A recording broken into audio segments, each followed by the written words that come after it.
That is the name of it. I was just there. I was there. Making them up as they I go. was there.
I'm very good.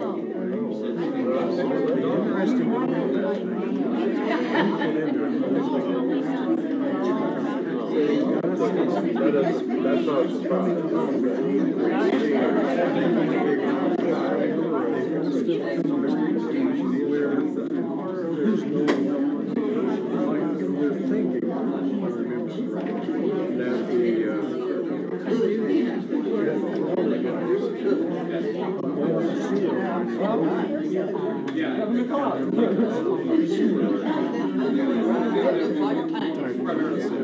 They've got some problems. If you saw that whole list, they really didn't get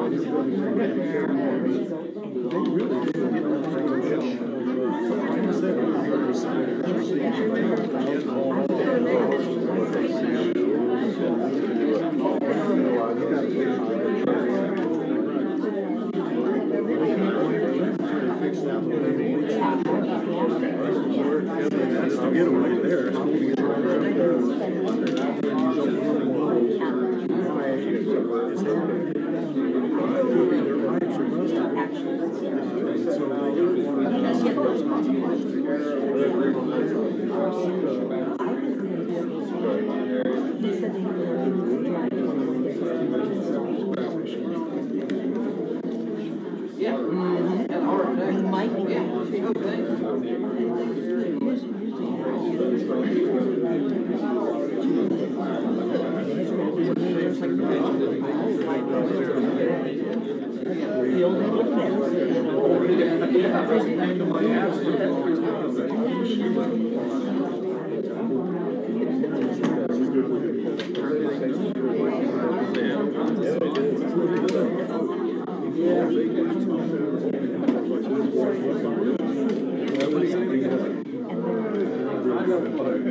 Sooner or later, it comes back to bite you.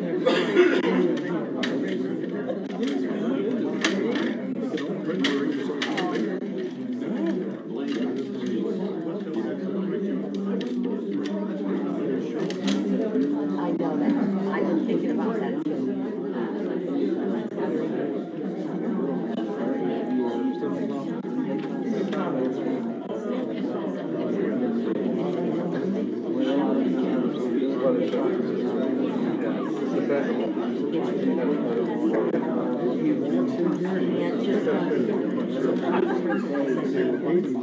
There was some sort of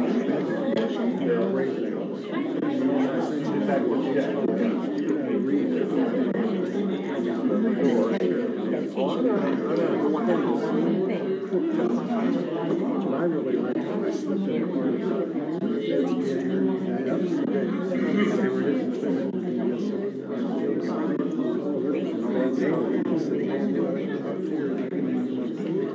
were hitting Believe me, I didn't put it in there. I've been doing business now. As soon as West Virginia Supreme Court. yeah. There's something wrong there too. Sure will. I know they'll specifically says, gotta worry about that.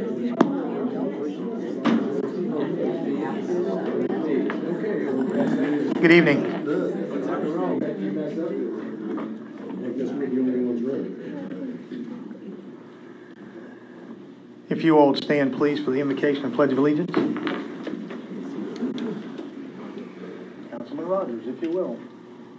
Before we begin, I'd like to say our meeting has not started. Our meeting won't start until that man over there hits the gavel.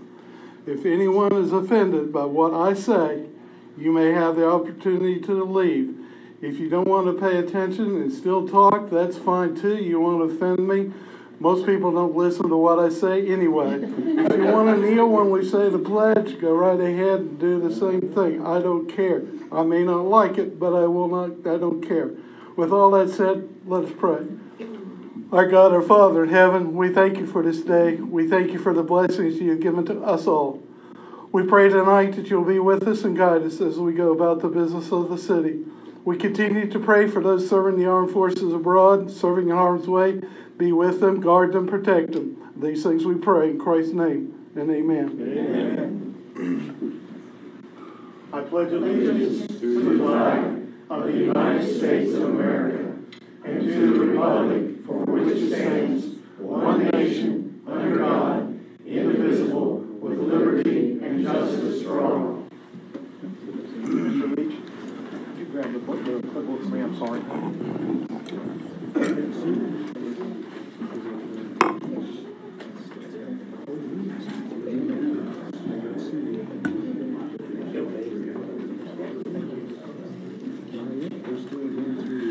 This evening we have 3 people that have signed up to speak. The first one being Lawrence Wilson.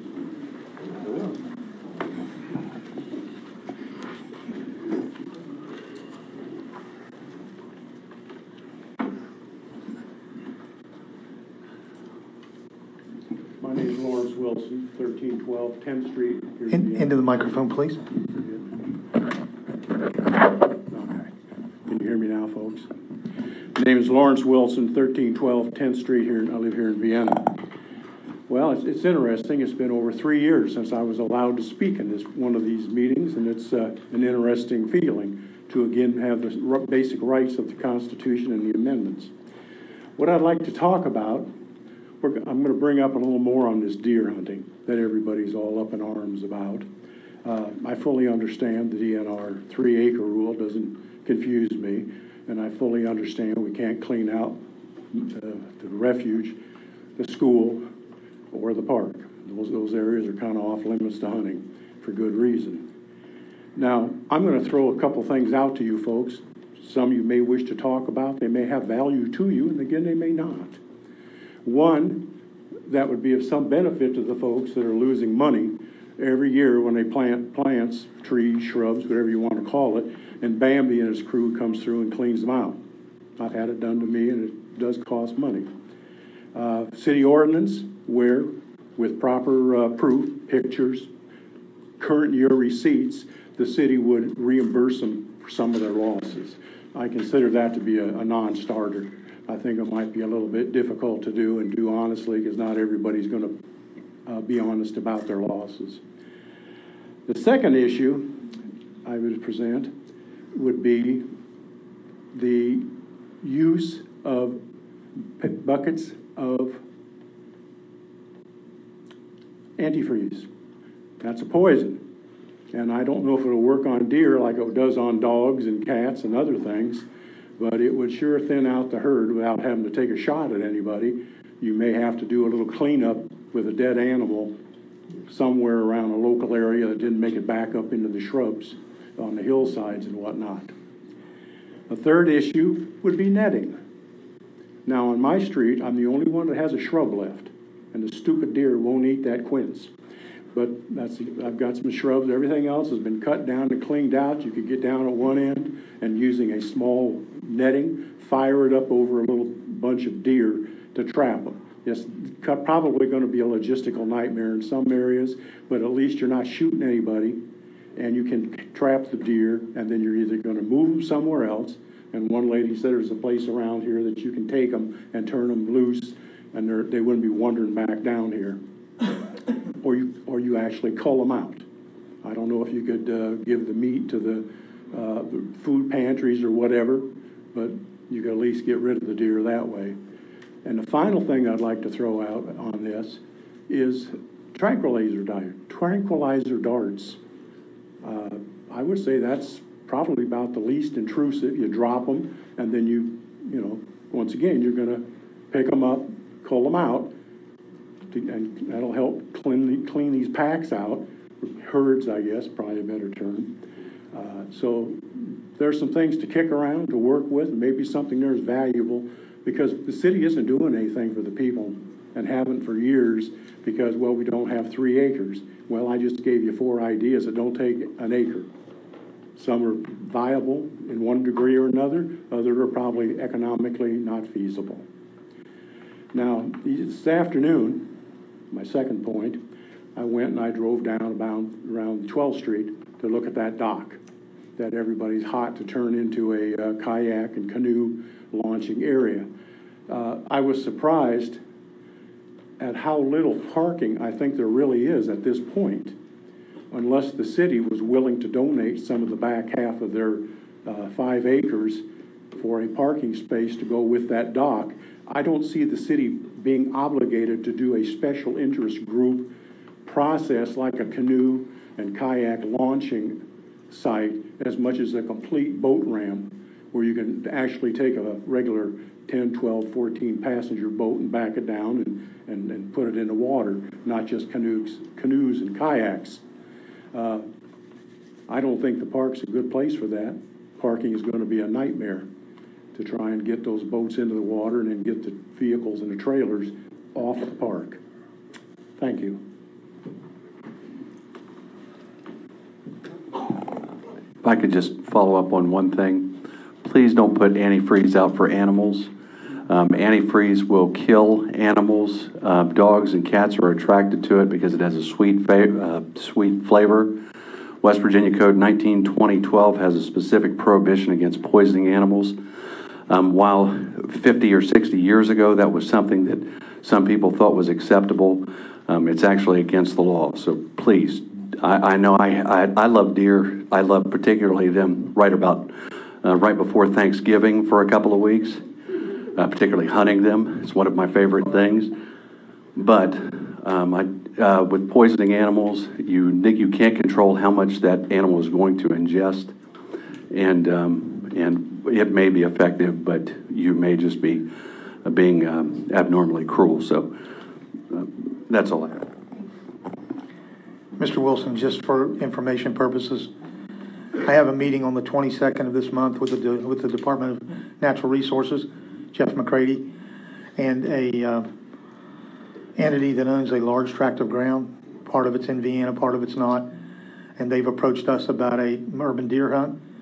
So we are looking into that possibility. But anyway, we'll see where that goes. All right.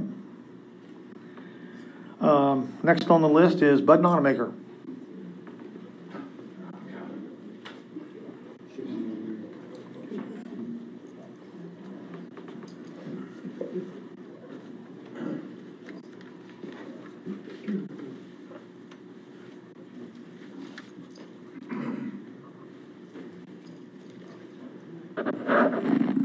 Okay, my name's Darrell Nonamaker. I live at 1409 31st Street in Vienna. If you seen that street go by, it wasn't Ethel, it was me.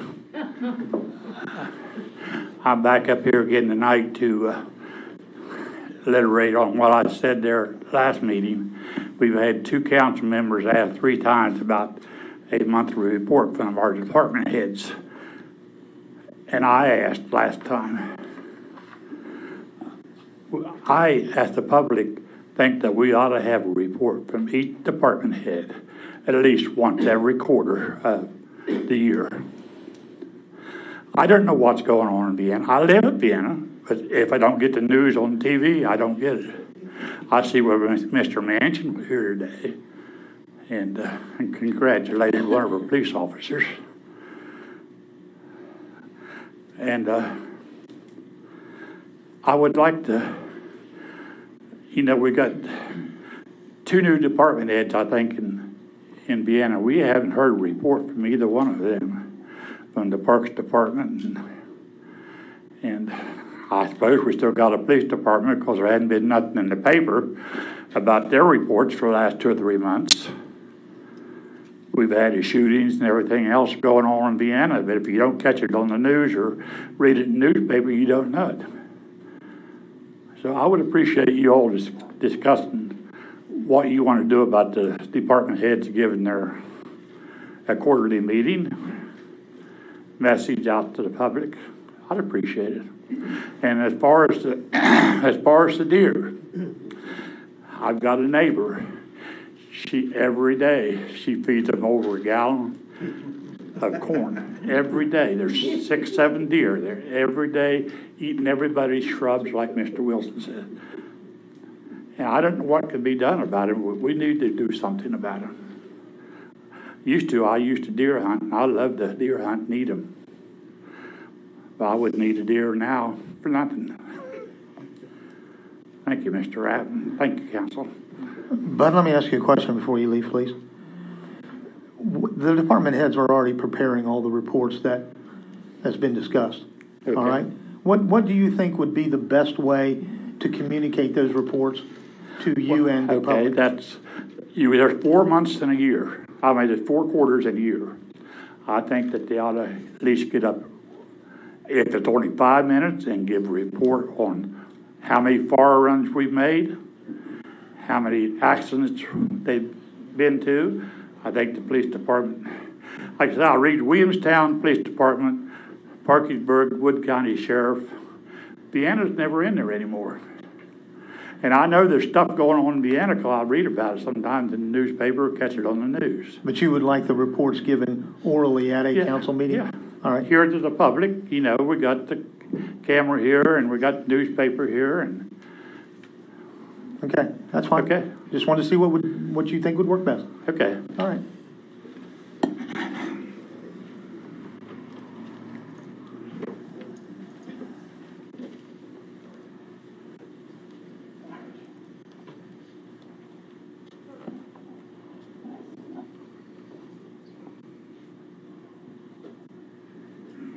Henry?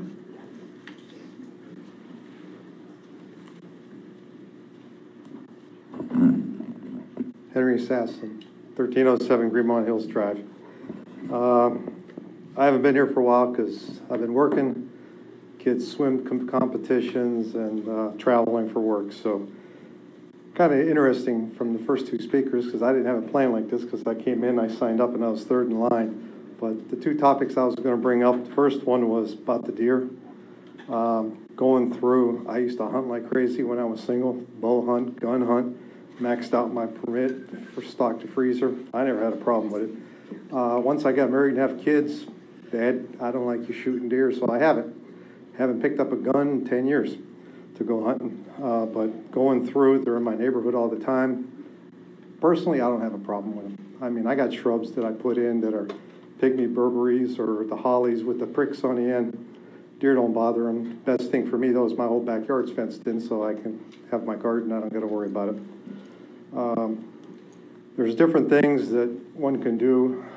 You're meeting with the game warden. I know that when Bill Summers was the mayor for North Hills, they were looking at something. You may want to just touch base with him on that because I know he was a big avid deer hunter and they were looking for a way to thin out the herd out of North Hills. I don't know if They've actually done several deer hunts in North Hills. Okay, so you've already done it. Okay.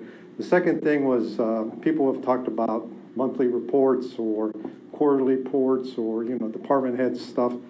I don't know, does the city have like a standard format that they use? Because, for example, when I go on a customer visit or a customer call, meeting with a supplier, meeting with a toller, when we're done, we always put together a call report. Who was there, the date from both sides, what was the purpose of the meeting, going through what was discussed, what are the actions, who's going to pick up on them and by when. And that way it keeps going. So it's not, here's my calendar of events. that doesn't really, that doesn't really cut them as a monthly report or stuff like that. But if people would like, to sit down and talk, with the community, or if there's a standard format that you guys have, great. But let's start following it. That'd be great, because as long as you put it down, it's documented, people can see it, but it also keeps things moving. You got actions, dates, times, things got to be committed and get done. So if you want any help, feel free to reach out to me. I do them all the time. Thanks. Okay. Thank you. We have 2 speakers this evening. Linda Kern is going to give us an update on the senior playground.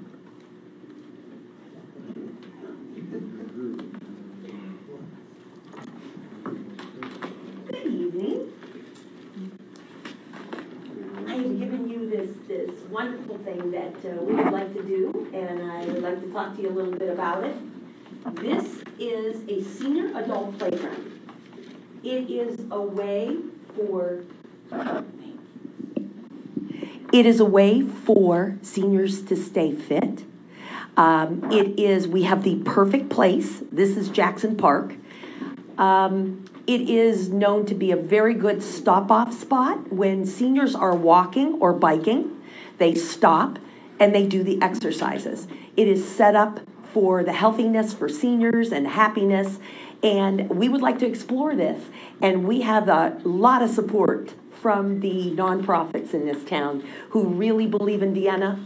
They think we're on the right track, and they want to help us make this dream a reality. As you can see, we do have the perfect place in Jackson Park. We have the room.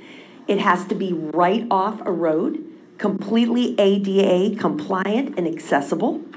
They would be able to park right there. As you can see, let me just turn this in. It'll give you a better idea. Do you know, this is Maintenance Drive. This leads down to the dog parks, just to give you an idea. This here, in this area, used to be playground equipment, and this is all open, and there's about 75 feet there. It would be perfect for a 30 by 52 foot. There are 9 pieces of equipment. 2 of the pieces are specifically that have 4 different units on it. So we're getting like 4 in 1 and 2 in 1. But the front row, and I want you to come up, I'm going to leave these here so you all can see.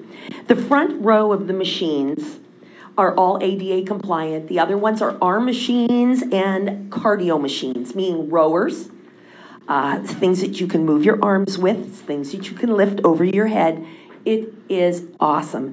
All the cities are helping their seniors by putting these in. We are lucky enough to have the room and the park, and I would like to really keep marching down this road. We have a lot of nonprofits that want to back us up for this. So I just wanted to present to council and mayor and the citizens that this is a really, really awesome thing. Marietta put one in on Front Street. If you'd ever like to go see it, it's really interesting. Stop by. It's right before the Valley Gym. And you know what? I watch people, they use it all the time. Seniors, 40-somethings, everybody's using it because it's a way for people to stay healthy and active.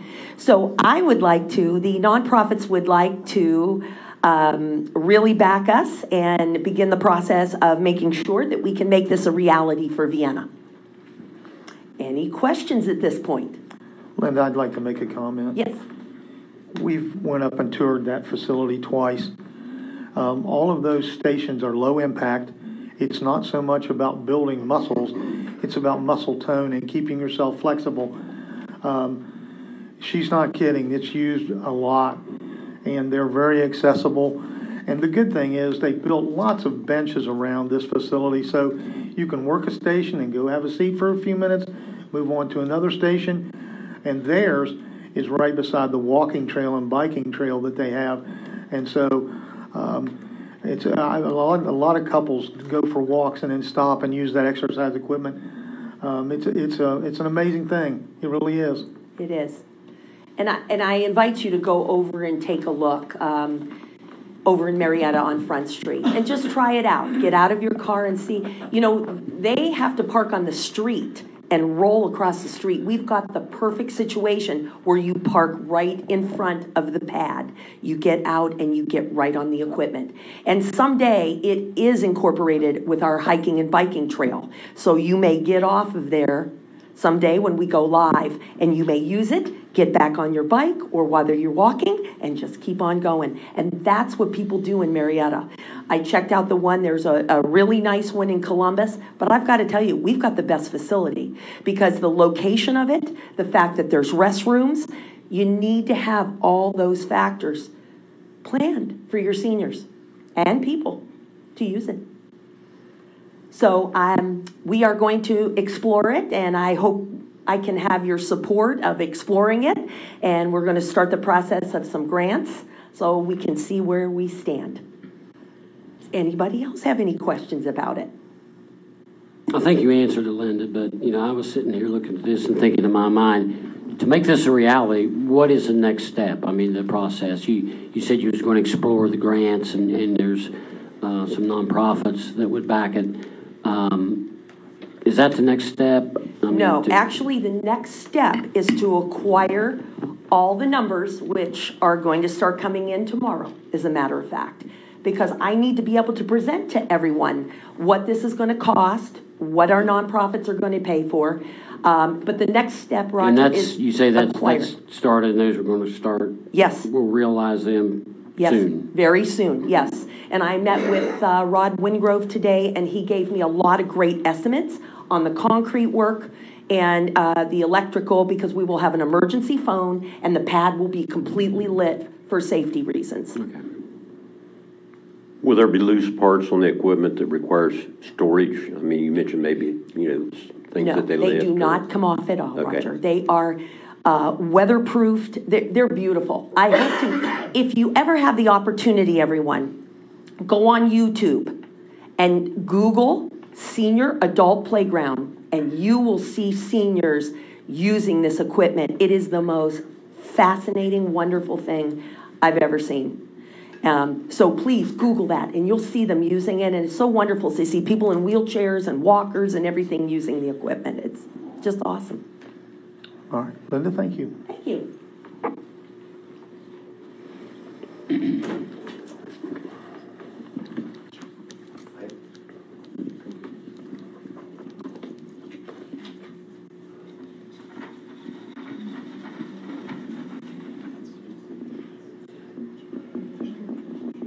Mr. Leach, you're going to give us an update on the Johns Manville project? Yes, ma'am. So just a brief, Adam, can we start that? Yeah, sure. Just make sure it gets going. So this kind of fits into what a couple of people have mentioned today about having reports from department heads, understanding what's going on within our community. The Johns Manville site has been a subject of much debate and contention. And I asked my son Morgan and my Adam Clegg, Drew, who works in IT in my office, we have documented throughout the course of the Manville remediation project, different stages of it, and also most recently we received a letter which I think has been circulated and reported in the newspaper from Derek Hancock, who is the Department of Environmental Protection Project Manager for the Manville project. And when I was talking with Morgan about putting this together, he suggested that we go back to the beginning, which is when I stood for election in Vienna and ran on a campaign of wanting to clean up Manville. At that time, I stated what some of my objectives were, what I hope to work with all the members of council and the people in the city of Vienna to accomplish with the Manville site. I had labeled this Team Vienna. I can't say that it's been the biggest team effort that I've ever been involved in, but it has moved forward. And so last time I got up, I tend to go on, so I said, well, let's contain this within a video, and it's about 8 minutes long. It does begin with a short piece of what I talked about in my campaign, so I hope you'll suffer with me for that. But beyond that, again, this is, I hope to be a pretty good visual account of what's been going on River Road in Vienna.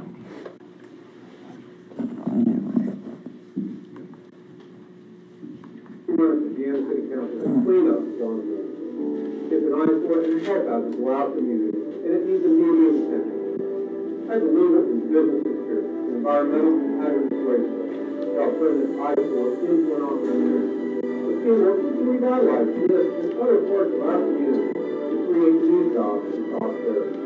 Until we cannot believe in catch one vote. Thank you. My name is Morgan. In 2016, my dad was elected to Vienna City Council based on a single issue, cleaning up the abandoned John's Manville plant.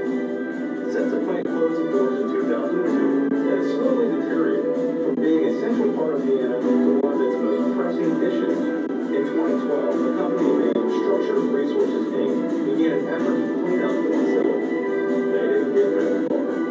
The company submitted a voluntary remediation application to the West Virginia Department of Environmental Protection and demolished many of the structures, but ultimately left the plant in worse shape than when they started, with large piles of debris and scrap litter throughout the facility. This was the mess that the city of Vienna would inherit, and the mess that we have been working diligently to clean up for the last year and a half. In early 2017, the city began their concentrated effort to remediate the property, working closely with the West Virginia DEP and a few select outside agencies to ensure that the process was handled safely and efficiently. We've documented much of the cleanup effort, which has gone very smoothly and on track to finish on schedule and under budget. On May 30, 2017, 3 weeks into the cleanup, Jim stopped in and spoke with the employees of Jimmy Harper Construction about the obstacles faced and challenges to overcome. Here with Gary Fields of Jimmy Harper Construction. Gary, why don't you tell me a little bit about a typical day for you? Well, it's a matter of going the same way and back or forth there about 6 times a day and hauling out as much of this stuff that we can get out and making it a cleanup job and make some good for the city.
Opportunities that will strengthen our economy and ensure Vienna's position as one of the the best cities in West Virginia.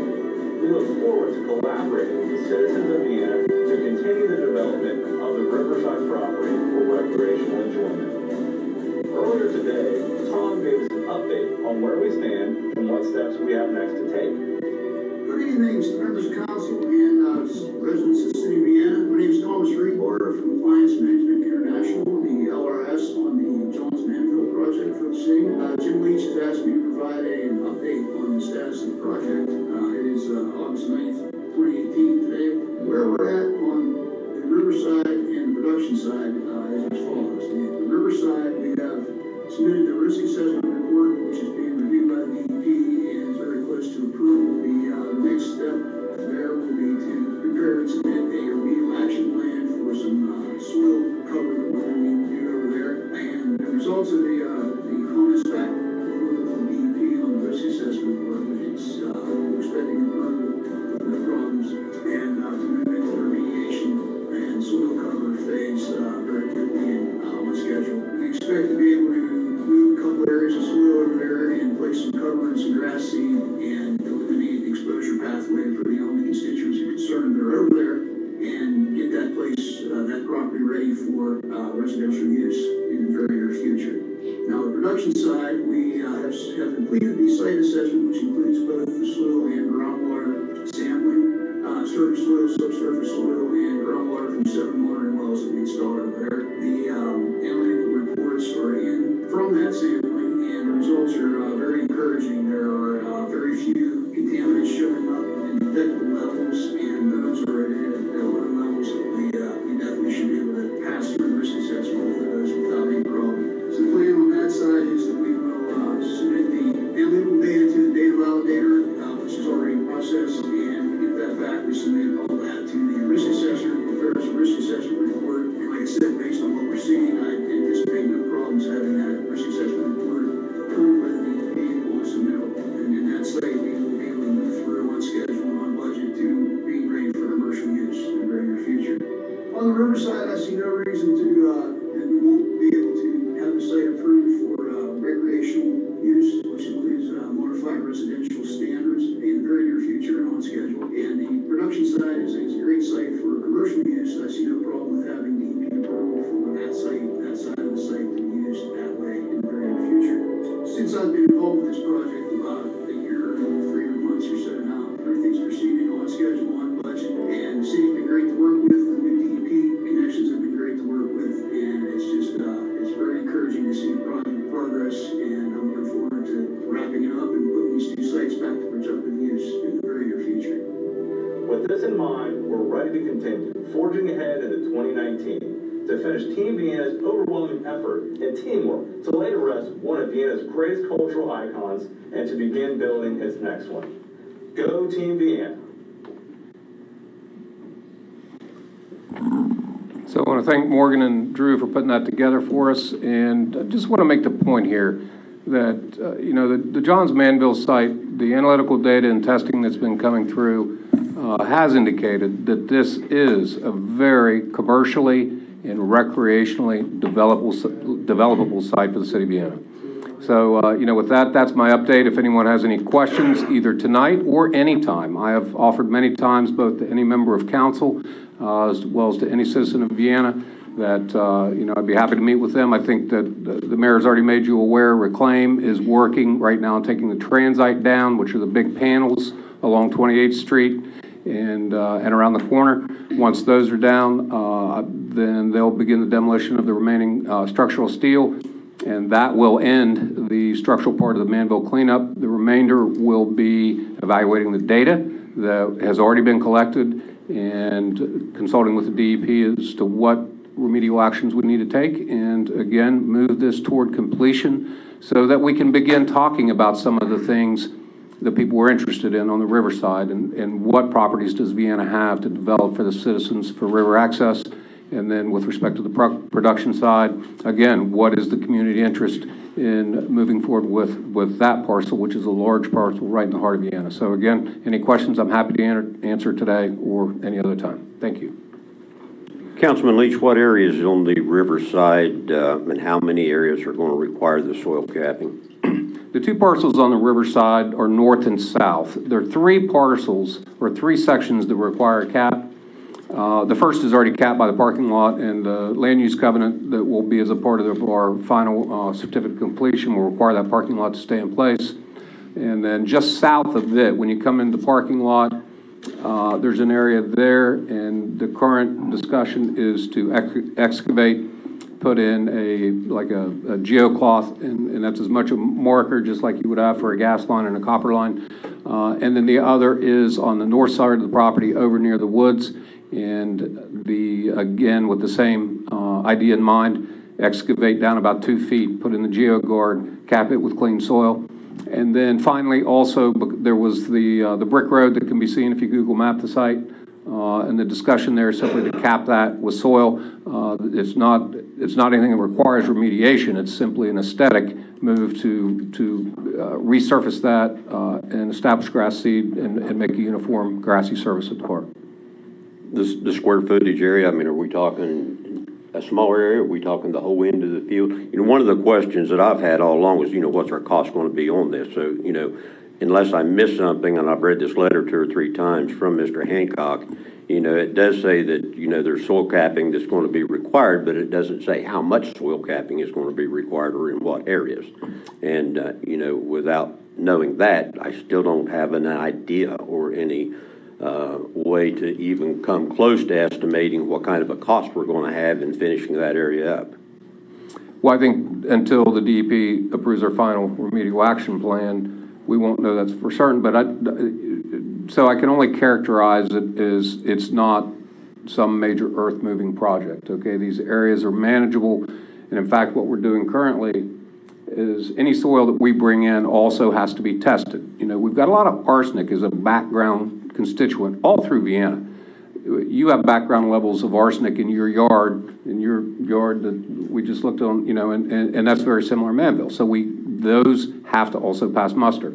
But I think the idea is, and this is not my decision, so I'm just spitballing here, but is that the licensed remediation specialist would oversee that excavation and placement of the cap.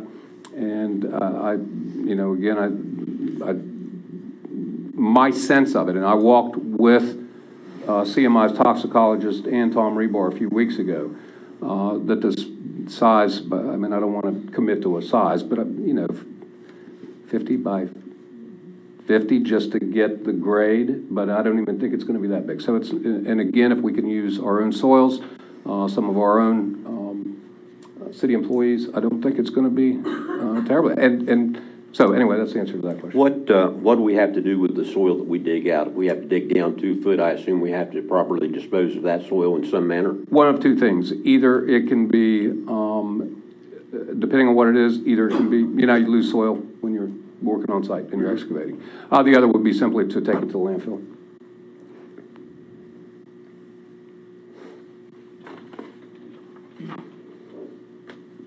Does anyone else have any other questions? Jim, I'd like to just add something to that, if I might. It was brought up at our last meeting concerning the new filtration system for wells 7 and 8. That plan is moving rapidly towards beginning. The Comores people are ready to go. They've already assembled their team. The issue about financing was brought up on this project, and we do have the financing. We do not have to go out anywhere for any of the money. It's already in our budget, so we're ready to go. The commitment that Comores has made to us is a significant commitment, and so you will see that the upper end of that on the 32nd Street corner, there'll be some excavation going on there. There's going to be a pipe installed down the center of River Road from well 7 and 8 to the new well house. And then, you know, it'll be all brand new pumps. It'll be brand new electrical system. And then well 7 and 8 will be put back online. Probably, Craig, would you say by the 1st of next year? Yeah, right on March. March, okay. So anyway, they hope to have the building and everything before the weather gets bad. But at any rate, there was some discussion about that, and we do have the money. That's not an issue. So we are ready to proceed with that project, and as soon as we can work with Chemours on their side of the scheduling, you will see that beginning to happen. All right? Mayor, if I may, my question was, when I brought that up, was where was that money coming from? Not that we didn't have it, but the money indeed is not budgeted in last year's budget. So my question was, where is the money actually coming from? Yes, sir, Roger. That money was, part of the money was in last year's budget. And so. What line item? I'm sorry. Where was it at in the budget? I don't have that in front of me. We will have to deal with that at a later date because I don't have the budget with me. But irrelevant of that, we can, with the numbers match, we can start this project. All right, with the Chemours commitment. So we're not going to have to come to any outside source for funding on that project. All right. All right, Jim. Thank you very much for that update. The visuals really make it stick out. And the Reclaim Company, I've spoken with those gentlemen about every day. The project is moving much faster than they anticipated it. The panels are actually coming off intact. We were worried about the panels cracking or whatever because they'd been there for so long, but the panels are coming off intact. So two things good about that is the cleanup's almost negligent, and secondly, there is no airborne particles that are being exposed. So that project is moving extremely well, and 6 weeks is what they're projecting out for the removal of the rest of the transite. So that's fast. So you'll see a major change down there. All right. May I ask a question about that project, sir? And I just noticed this on this evening's building inspection report. It appears that they filed for a building permit for $218,000, and I thought the bid price was $198,000. So I just wondered where the other $20,000 came into play at. If you recall, when we went through this, Roger, at a previous meeting, we approved the $20,000 change order. I do remember that, to remove the steel. Yes, sir. Yes, thank you. One other quick comment, Mayor. Also, this past week, Derek Hancock, our project manager, and Cameron, who is managing the Superfund site for the Plume, also came in, and as we talked about, sharing data and access to the 7 monitoring wells that we put in, and they're continuing, in a pretty good team effort to, and that's going to help their data set to understand, what's going on with the PCE, the dry cleaning plume as well. And so that happened this week as well. All right, thank you. All right. Excuse me. I'd like to call to order this regular session of the Vienna City Council for August the 9th, 2018. Let the record reflect that I've taken roll, that all members of council are present. Having a quorum, we will proceed. The minutes from the regular council meeting held on July the 26th, 2018 have been printed, posted, and circulated. Are there any corrections to the minutes? If there are no objections, then the minutes will stand approved as posted. Report of the treasurer. Chairman Leach. Yes, sir. Mayor, I've got reconciliation funds provided Finance Director Amy Roberts for August 9th of 2018. There's been discussion about the financial report. I discussed this with Amy in a little more detail with respect to the format. I review it weekly. I understand, and I can review any net changes. Of course, we rely on our department heads to conform with the requirements of the budget. We just recently completed our audit successfully with the state of West Virginia and had the exit interview for that. Also discussed this with Steve Black, who was our finance director for, I think, about 19 years, about any changes that either of them would recommend in the format of the reconciliation of funds. And it's a document that I understand. Also, in response to Councilman Conley's comments about perhaps there's an opportunity in the future to use a portal available from the state to make the transactions of the city available. I don't think anyone has any objection to that. I know that anytime that any member of council, or for that matter, I would believe any citizen has any question or wanted to see any matter with regard to the finances of the city of Vienna, that information is certainly available to them. I also reviewed the ordinance with regard to when this finance report is required to be presented, And although we do it each meeting, it's only required once per month. So I'm taking a look at that. But so I did want to give an update to address some of the councilman's concerns. Again, I think this is a good, clean, one-page reflection of any change in the financial condition of the city. And so I reviewed the accounts appear in order, and the city is fiscally sound. If I might add just a clarification for something, Jim, or not really clarification, a little more information. I did have a meeting yesterday with J.D. McCuskey, the state auditor, discussing the open checkbook program that the state of West Virginia is putting out for all of the counties. Currently, there are no cities in the state of West Virginia that are going to participate in that for two reasons. One, the computer system that the state of West Virginia uses is about a $150 million computer system, and he has 50 employees in his office that are gathering the data that it takes to do all of that. He understands that we as cities do not have the manpower or the computer systems in order to do that at this time.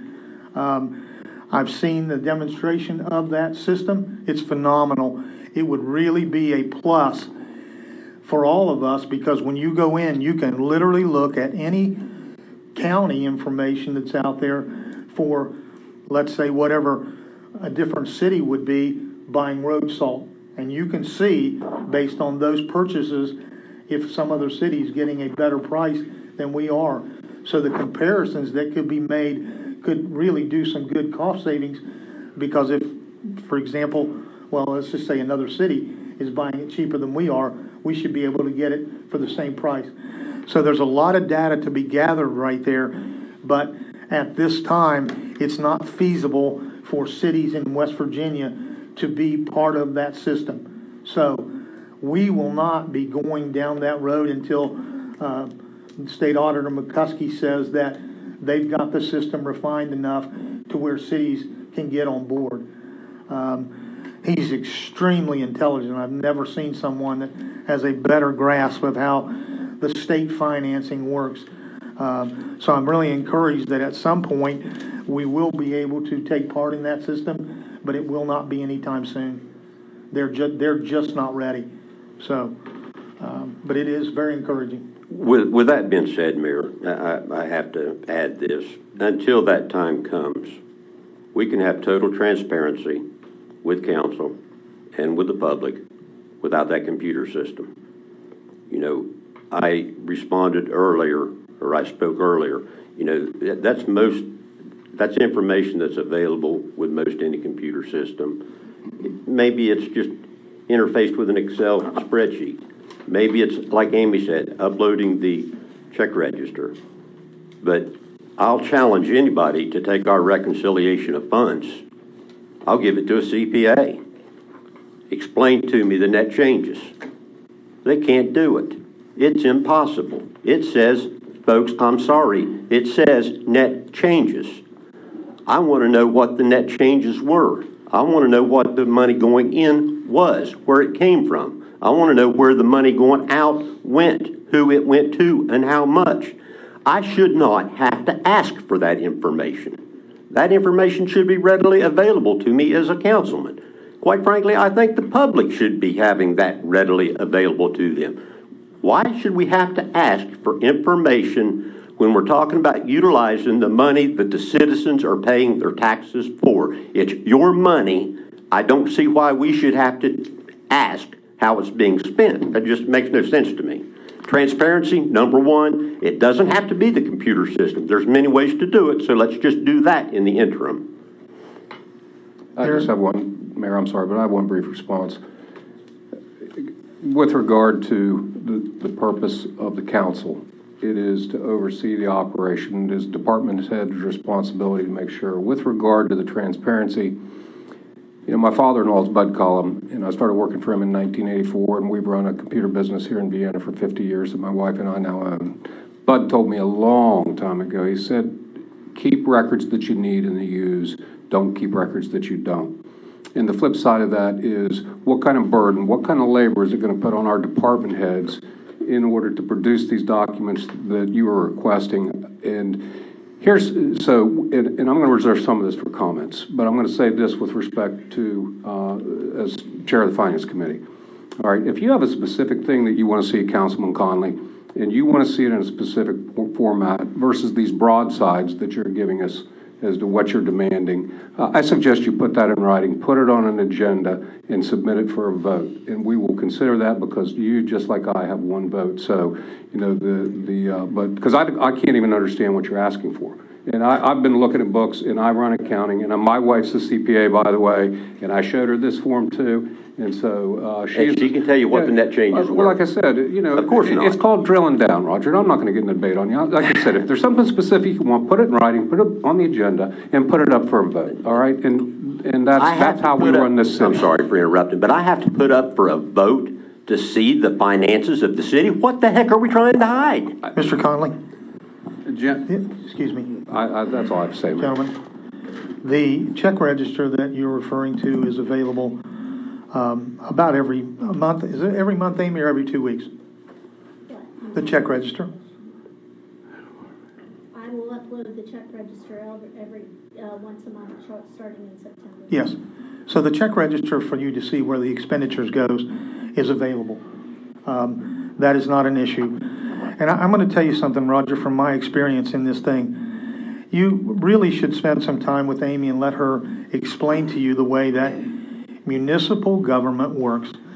It always frustrated me when I would ask questions because there are some things that go on with the municipal government that the state tax department will not allow anyone to know but Amy Roberts. And you may think that's not fair, and I'm the mayor.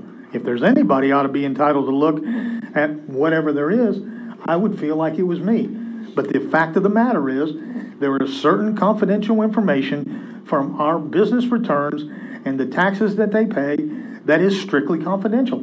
And you, by state code, are not allowed to see that information. It is for the finance director only. And so when you say that you want to see direct results of where the money came in from, where it went out, that's not going to happen because there's just so many transactions of the way that our money comes in that it's confidential. I'm sorry because I've always been frustrated with that part of it, but I now understand why that some of our businesses, when they submit their returns and things, it is just something that we're not going to see. It is Amy Roberts only. I'll refine my request and ask to see everything that isn't allowed by law. If it's something that we can't see, I understand that. I'm a businessman too. Absolutely, I understand that. There's things we can't see. I want to see everything else. Well, gentlemen, as much as I enjoy this discussion, I think that we are now reaching the point where we're stretching the finance director tag on the agenda well beyond what its intent is.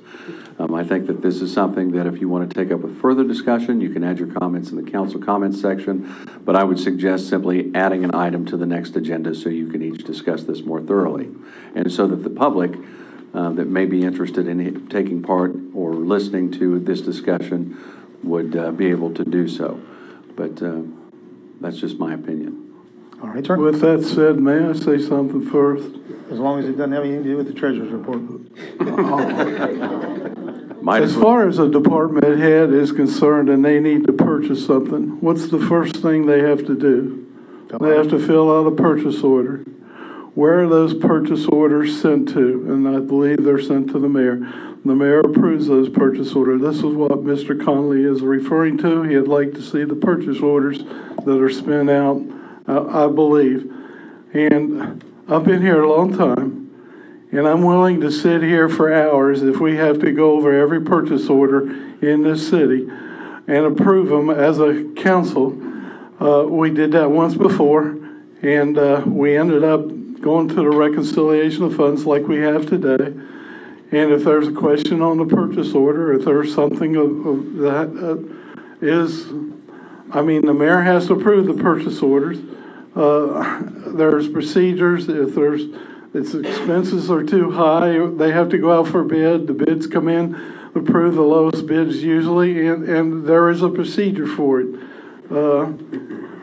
after all those purchase orders are put in file, they're paid for, then you have the funds here. He wants to see the purchase orders, I believe is what he's wanting to see. They're available daily.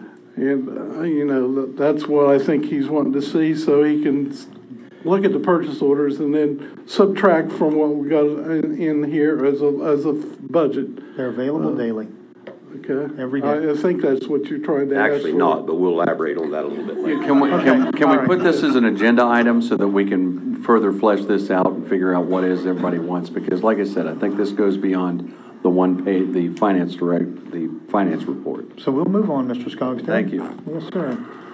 So we have no unfinished business this evening. We move on to new business. The first item on our agenda this evening is the resolution for the approval of the Community Development Block Grant Action Plan for 2018-2019. Tony, if you would, please.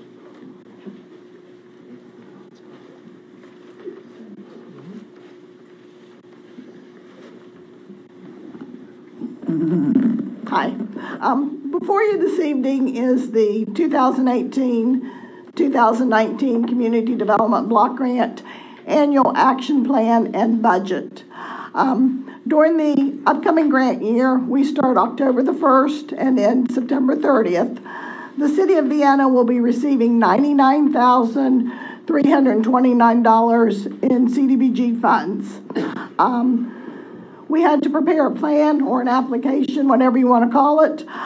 We consulted with numerous groups and individuals. We held 3 public hearings, and from all this information, it was determined to spend $84,329 on the housing program, which focuses on energy efficient doors and windows for low to moderate income homeowners, and $15,000 for administrative costs, which also includes legal notices, filing fees, etc.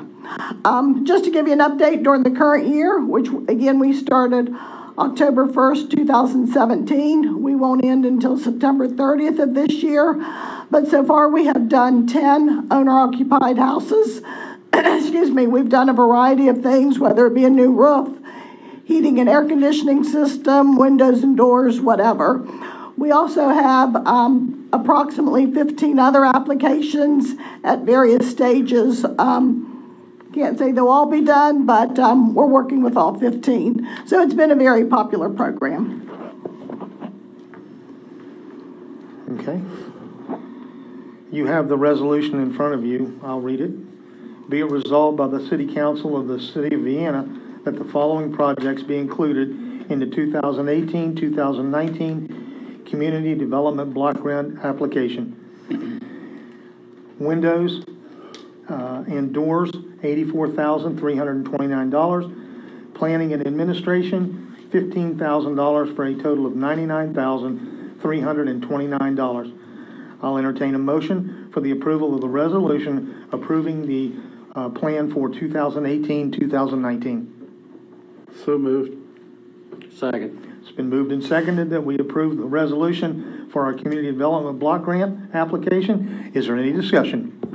I have a question for Tony. The applications that you have, Tony, you said you had about 15. Yes. Any of those that do not get approved, completed during this particular CDBG year, do those carry over to another year, or is that a new application? No, they will, assuming that they qualify, they will carry over to the next year. Thank you. Any further discussion? And I'll call for the question. All those in favor of the resolution approving the 2018-2019 Community Development Block Grant application, please signify by raising your right hand. All those opposed, same sign. Motion carries unanimously. Tony, thank you very much. The next item on our agenda this evening is a bid approval for the police department for the financing of the police cruisers.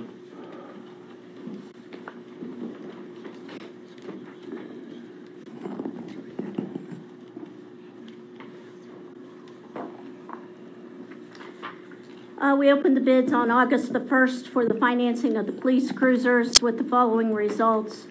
United Bank 3-year rate 3.29%, 4-year rate 3.39%, BB&T 3-year rate 3.86%, Four-year rate, 3.97. It was upon recommendation of the Budget and Finance Committee that we go with the United Bank three-year rate of 3.29%. This funding for this is budgeted in the city's general fund. All right. The recommendation forwarded from Budget and Finances for United Bank at three-year term of 3.29%. I'll entertain a motion for the approval of the bid from United Bank. So moved. Second. It's been moved and seconded that we approve the bid from United Bank for the financing of police department vehicles. Is there any discussion? All right. All those in favor of the bid for United National Bank for 3 years for 3.29%, please signify by raising your right hand. All those opposed, motion carries unanimously. Next item on our agenda is a bid approval from the Parks Department for community building chairs and tables. We opened the bids on July the 16th at 9:30 a.m. for, I believe, 20 tables, 200 chairs, and 2 carts for the replacement of equipment in the community building. There was one bidder, School Outfitters, $7,967 upon recommendation of Budget and Finance.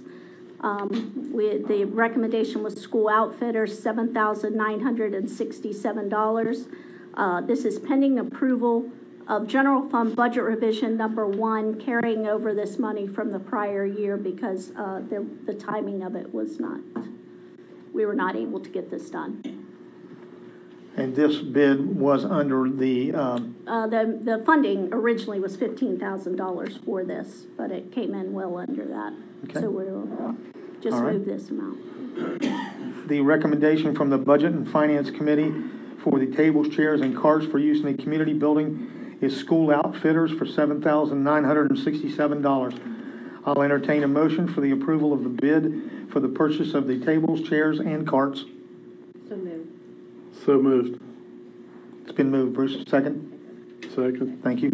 It's been moved and seconded that we approve the bid from School Outfitters for the amount of $7,967. Is there any discussion? I'd just like to say there's a lot of people, especially in this building, the citizens that use that community building, and some of the tables and chairs are not in the best shape, and they need to be updated. Steve, do you have any idea how old those tables are? How old? They've been here as long as I have. Yeah, most of them were here. I'd say the newest ones are probably about 15 years old. Yeah, that's what I thought. Somewhere. Okay. Any further discussion? All right. All those in favor of the bid from School Outfitters for $7,967 for tables, chairs, and carts for the community building, please signify by raising your right hand. All those opposed, same sign. Motion carries unanimously. The next item has been scrapped when we went out for bid for the painting of the light poles at the baseball fields. No bids were received. We will rebid that project. You need to do the opposite of whatever you just did. Look behind you. On the Elmo. Oh, I'm so sorry. I'm sorry, I'll get it. It's all right. What I'm here for. Thank you. The next item on our agenda is the bid approval from the street department for road salt. Seal bids for road salt were opened on July the 16th at 9:30. We had three people return the package, 2 bidders. Compass Minerals, $103.15 per ton delivered, $100 per ton if we picked it up. Cargill Incorporated, $95.99 delivered or picked up. Morton Salt returned and did not wish to bid. It is the recommendation of Budget and Finance that the bid be given to Cargill Incorporated at $95.99. Funding for this is budgeted in the city's general fund. Delivered or pick up? It's the same. Same price. Yeah. So we'll take the delivered. I think. After careful review, the bid proposal is a recommendation for council approval from the Budget and Finance Committee for salt is Cargill Incorporated for $95.99 per ton. And it is the same price delivered or pickup. And we are typically going to order 600 ton of road salt for the season. So I'll entertain a motion for the approval of the bid from Cargill Incorporated for $95.99. Move for approval. Second. It's been moved and seconded that we approve the bid from Cargill. Is there any discussion? I'd like to say, and this might be a little off the subject, but our salt used to be contained at 12th Street, and we were cited by the EPA several times for the salt leaking into the Ohio River. Now the salt will be maintained at 60th Street, and there's no way it will be leaking into the Ohio River from there. That's all. Thank you. Any further discussion? All right. All those in favor of the bid from Cargill Incorporated for $95.99 for road salt, please signify by raising your right hand. All those opposed, same sign. Motion carries unanimously. The next item on our agenda this evening is bid approval from the Streets Department for street paving. Seal bids for street paving were opened on Monday, August 6th at 9 a.m. We had two bidders. Jimmy Harper Construction at $556,694.25. Kelly Paving's bid was incomplete and it was rejected. It was upon recommendation of the Budget and Finance Committee that we go with Jimmy Harper Construction at $556,694.25. Funding for this project is in the general and coal severance funds. I'll entertain a motion for the approval of the bid for street paving from Jimmy Harper Construction in the amount of $556,694.25. So moved. Second. It's been moved and seconded that we approve the bid from Jimmy Harper for the paving. Is there any discussion? I got a question. Jimmy Harper Construction, they don't actually do the paving, do they? I mean, they don't have paving. Do they subcontract it out to someone, or how does he do this? Do we know? Well, yeah, he's done it for several years. He paves? What he does is he goes out and gets the lowest prices on paving, and unfortunately for us, West Virginia Paving is actually come out and doing the paving. So he bids on it, but he doesn't do it. He bids it out to someone else. All the manual work, I hate to say that, but yeah, West Virginia Paving actually does the paving. So all the road prep and all the things that go along with it. Yeah. Okay. Do we know? I'd like to say that when he did 28th Street, there were people from the Department of West Virginia Highways there that was checking on the job that he was doing. So I know that they do check on him, and he does a job according to what they say. Okay, now it's not the case where he wins the bid, but then we go see Kelly Paving doing the work. That's not, that doesn't happen, does it? I mean, No. Do we know why Kelly's, can I ask why the Kelly Paving wasn't submitted, or? The Yes. city attorney was at the bid opening. I did the bid opening. I opened Harper's first. I opened Kelly's second. Kelly's had failed to provide a bid bond or other adequate surety. West Virginia Code 522(1)A, subsection B1, it's the competitive bid statute, requires that all bids that are submitted on construction projects be done so with a bid bond. So when I opened up their packet, they didn't have one. It's an incomplete bond, and I didn't even look any further, or it's an incomplete bid. I didn't look any further than that, so that's why. Mike, just as a matter of clarification, for the specs that are in our bid packet, we do use the same standards that the state of West Virginia does. And so, it is, inspect all, as Bruce said, it meets state standards. So, all right. Anything else? All right. All those in favor of the approval of the bid from Jimmy Harper Construction in the amount of $556,694.25 for street paving, please signify by raising your right hand. All those opposed, same sign. Motion carries unanimously. The next item on our agenda this evening is from the Fire Department. It is the capital expenditure for the refurbishment of a fire truck.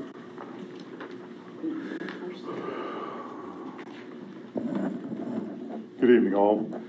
I'd like to give you a status of our... Steve, I know you're tall, but would you turn that mic up? Okay, better? Yes, sir. Need a long, yeah. It doesn't. He meant the desk. I'd like to give a status of our Tower 3. It's the oldest apparatus in our fleet. In my 10-year plan, I had to get Tower 3. It's a 95 Pierce platform aerial, refurbished when it was 30 years old. The truck is almost 40 years old now, but we are to the point where it's needing some maintenance work to get done, maintenance work at this time. Last year, during the ladder testing, the lift cylinders were borderline passing with a 5/8" drift in them. The rotation motor is leaking and parts in the complete motor are discontinued at this point. We have had the main person in charge of the refurb shop at Pierce come and completely go over the truck. He was on it, in it, and under it for almost a day.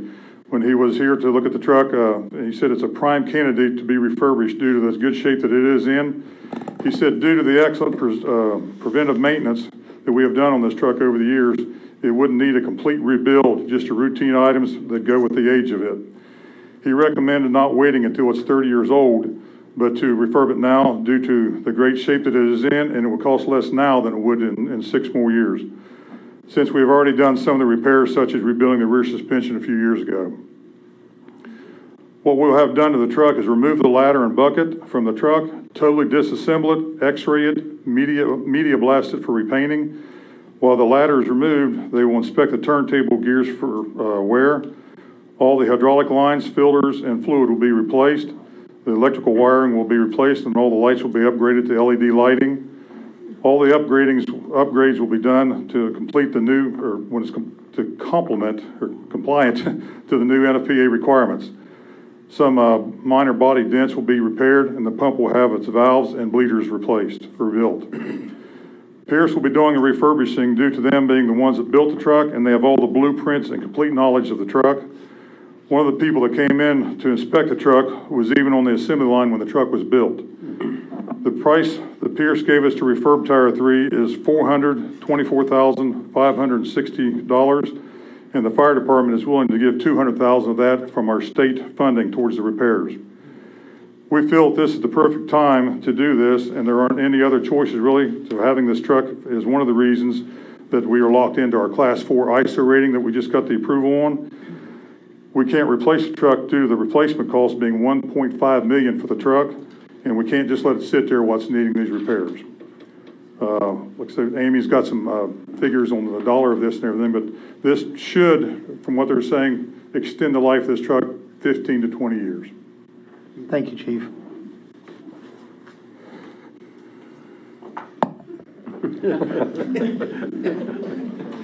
So what we're asking tonight is that the capital expenditure be approved so it can go out for financing. So the city's cost would be $224,560. The fire department had paid off their last truck early, creating a budget surplus really in their leasing line item. This would not create new payments in that line item for this year. It would be covered. We would not have to hit contingencies or capital reserve for that funding. Are there any questions? Then I assume the payments for that refurbish would hit that line item next year. Yes. So we would then have to continue those payments into the next couple of years, but it is in the funding for this year. All right. I'll entertain a motion for the approval of the capital expenditure for $224,560 for the refurbishment of truck number 3, Steve? Tower 3. So moved. Second. It's been moved and seconded that we approve the capital expenditure for the refurbishment of Tower 3 in the amount of $224,560. Is there any further discussion? Hearing none, then I'll call for the question. All those in favor of the approval of the capital expenditure for the refurbishment of Tower 3, please signify by raising your right hand. All those opposed, same sign. Motion carries. Steve, thank you for your work on this. I know you've spent a lot of time with all the calculations and all that. And you know, it's great that you're saving us this much money 15 to 20 years life is great. We've been working on this for at least, from the first this year. And like I said, it's basically going to save the city $1 million. Thank you all very much. Thank you. Thanks, Chief.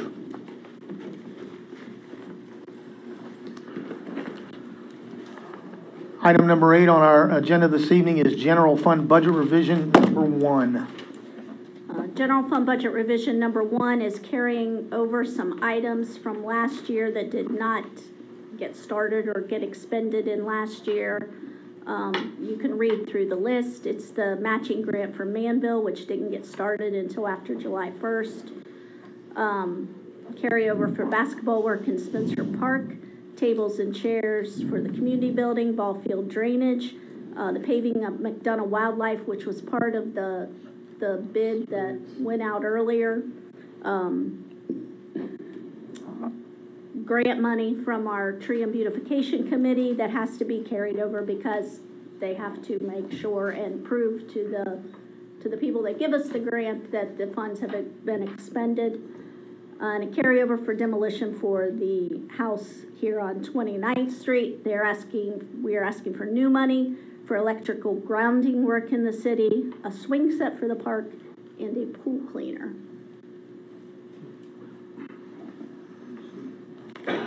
Okay. The recommendation from Budget and Finance is for the approval of general fund budget revision number 1. I'll entertain a motion for the approval of budget revision number 1. So moved. Second? Second, thank you. General fund budget revision has been approved and seconded. Is there any discussion? Yes, the carryover for the matching grant, the $40,000, has anything been submitted as in-kind, or will there be anything submitted as in-kind as part of the matching in lieu of monetary? The part of the project that is being done now, there is no in-kind work that we can do due to the safety factors and that's asbestos material. But is there any other expenditures that we have had that we have or are planning to turn in as in-kind? Other than, I understand what you're talking about as far as that, but I mean, there's a host of expenses that we've had on that property. My simple question is there anything that we've already submitted as in-kind, or is there anything that we're planning to submit as in-kind? Well, we are planning to submit the overage where we went over and above the $200,000. So that overage will be our contribution to the project. That will go against that $40,000. Okay. That's one area I'm certain of. Okay. Well, another area that I was questioning or would like to question would be the moving of the utility poles and the utility lines. Is that something that we paid for that we can use as in-kind potentially or not? Yes, and we've submitted that to the EPA for that. So in reality, the $40,000 probably should not all need to be used as matching monetary funds. Is that a correct statement? Well, we have to use $40,000. But it can be cash plus in-kind, correct? It doesn't have to be cash. Well, I mean, if we pay for the moving of the electrical lines, that is cash. Oh, I understand that. And that is, I understand. Okay. I understand. Also, carryover for demolition of the house on the other side. What is that being carried over from? I mean, to me, that line item that's listed there. Is this the house we just bought for $80,000 across the street? Yes. And we had that in the budget to demolition? Yes. It was in last year's budget for demolition. In our code enforcement line item, there is a certain amount of money that is set aside for dilapidated buildings. We did not use those funds, and so we had intended to get the house torn down before the end of the July 1, but it didn't happen. So because those funds were designated for the demolition of dilapidated buildings, that is the recommendation, is to take it out of that line item because it will be the demolition of a building. Okay, so we had 14.2 in the current budget, correct, in that line item? Yes. And am I reading that correctly, that we're anticipating that to be 19,000 for the cost? I mean, we are going to put it out for bid. Okay, the 19 number, that's my question. Where did that, is that just an estimation? That's what at I this was point? given. Yes, that's what I Okay. was given. Another question, have we given any consideration to not tearing the building down and renting the building out until we need to tear it down to recoup some of our costs? It's a safety issue of leaving it as it stands because we don't want anyone to get in the building. And as far as renting the building goes, it is an older home. And my personal opinion is the city of Vienna does not need to get into the rental business. All right? We do not have the manpower to maintain anything like that. And I don't believe that's the direction that we would want to go to get into the rental business for homes. So why don't we just simply let it sit there until the next budget year and put it in the budget? And we can do that, Roger. The fact of the matter was we had those funds allotted in last year's budget. We did not use those funds, so those funds will be carried over. And because they were already there for that purpose, it seems like it's an easier way to just carry that line item forward, take the house down, and then at some point, we will deal with the rest of the land at a later date. But the house will be gone. It won't be a safety factor. And, but the line item was already there. It had the funds that we didn't expend out of last year's budget, so. And I would expect if we let this stand, we'd have to keep liability insurance on it. We'd have to do different things like that. And this is the line item we talked about that Dwayne keeps carrying forward. And that, in fact, he commented that I don't think we've used this budget line item in several years, correct? Right. Because one way or another, dilapidated property had been taken care of by the owner, by insurance, or by whatever had happened. Yes. Dwayne's very talented. Bruce? Has anyone talked to Jack Mathers? I got to say, there's a fantastic peach tree on the back of this property. Is there a way of maybe transplanting that peach tree up to the senior center so that we can use the peaches off of it? We can certainly ask him, Bruce. I have no idea. Okay. We have Thank transplanted trees before, so they have a machine That will be just that will do peaches. that. Yeah. Okay? And if we can save the peaches, we'll save the peaches. All right, thank you. We expect some cobbler. Any further discussion?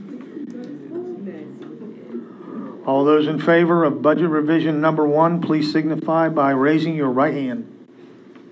All those opposed? Let the record reflect it's 6-1 with Mr. Conley voting no. The next item on our agenda is a discussion of the police fee. Mr. Conley, you asked for that to be put on the agenda.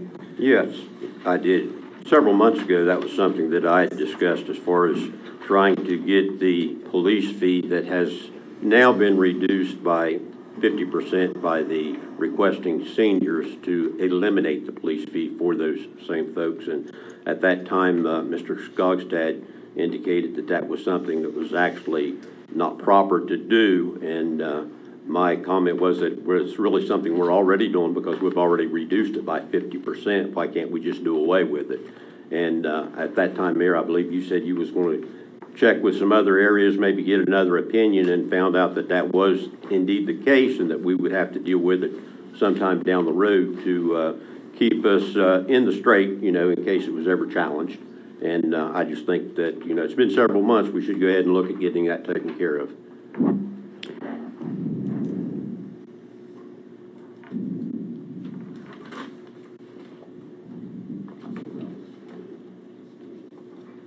And I guess there's about 3 options. I'm not the only one up here, but it looks like there's probably about 3 options. We, the one option would be that we eliminate it altogether, which is what I advocated early on. The other option would be that you reduce it by the same 50% for the non-seniors.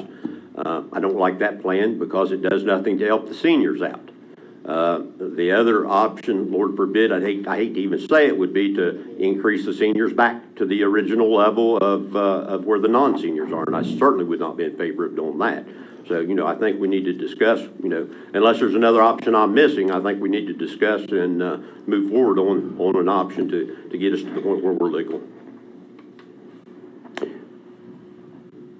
Russ, you had shared with us some information a good while back, because you had looked into, for the lack of a better word, the legality of this fee and how it worked. Can you, I forget exactly how you stated that. Could you share with us again that Sure. information that you found? I sent a memo out in January dealing with this issue when it was brought up. Our ordinance creates a police fee. It's 729.03. And it's specifically for police protection. In the ordinance, it sets out what the fee schedule is. 729.04 sets out the exemptions. It says in the case of a user who is head of household of a residence and who's responsible for the payment of the fees and charges provided for in the police fee, actually pay the same from his own funds. Once they're 65, you're entitled to, under our ordinance, to ask for a reduction to 1/2 of the fee. And this has been the way that the fee has been administered for 43 years, or at least, almost 44 years, longer than I've been alive. Not by much. So you basically have to look at what authority cities, municipalities have. Cities by law are not allowed to tax unless there's a specific authorization to do so, like the sales tax that we have under home rule, the hotel motel tax, the B&O taxes.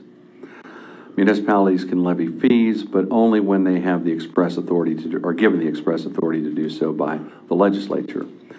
For our purposes, the police fee is authorized by West Virginia Code 81313 under the special charges for municipal services. And I'm going to continue to be this boring until I'm finished.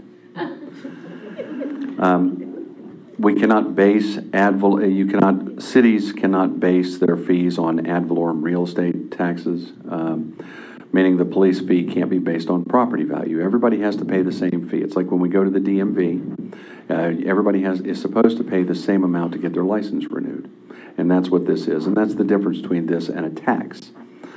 Taxes are specifically, you are allowed to make exemptions or charge different rates for different people for different things. And that's the primary difference. A fee is a flat rate for everybody and applies the same to taxes. The way that our ordinance presently, in my legal opinion, and mind you, my legal opinion is just that, until a judge tells us otherwise, it's just an opinion. But I think it's unlawful because it creates two classes of people in the city. One that pays the full amount and one that pays at a reduced rate due to age. There's no difference in services that's provided to either group. Everybody receives the same police service, whether or not, just wherever they live, with no difference in priority, geography, or cost of the city. There is no provision in the West Virginia Code that allows for charging different police fees for different groups of people. So, to continue being boring, you have to look at what the case law is. Speed it up. No, continue, please. Yes. You're going right where I want you to go. The West Virginia Supreme Court has very rarely allowed cities to create different classes or groups of people, and that's what you're doing here. In the rare instances that they've done so, it was only if there was what's called a rational basis, and that's one of the standards of law that you have to look at when you're reviewing these things. There has to be a rational basis. So the only case that I could find that was close on point is Davison versus City of Bridgeport. It's a 2014 case. And in that case, it allowed Bridgeport to charge people outside of city limits a different fee than those inside city limits because it costs more to fight fires outside of the city. You got to go further, you got to pay more for gas and what have you, or diesel. Sorry.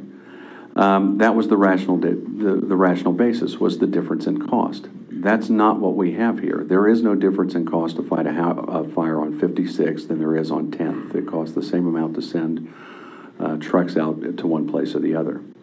That was a memorandum opinion at this point, and without belaboring it, that means it's not binding, but it's a good indicator of what the Supreme Court would have ruled if the issue were to be brought before them. The ordinance that we have has no such rational basis. The only distinction we have is based wholly on age, and at this point, a presumption. And that presumption is that because a person is 65 years old, they're allowed to pay less than those who are not. even though they both receive the exact same service. The only reason to give a senior citizen the lower rate is because there's a presumption that all seniors in the city of Vienna are on a fixed income and thus have more difficulty budgeting or for paying the fee. People who are on a fixed income because of disability could make the same argument. They get no discount. People who work at a minimum wage job could make the same argument, but they too, under the ordinance, because they're not 65, would not get a discount. However, a relatively wealthy property owner who's over 65, who owns multiple residential properties in the city, and who certainly wouldn't be as cost sensitive as somebody who works for minimum wage at McDonald's, would get the discount. And that is not a rational basis. That is not a rational basis.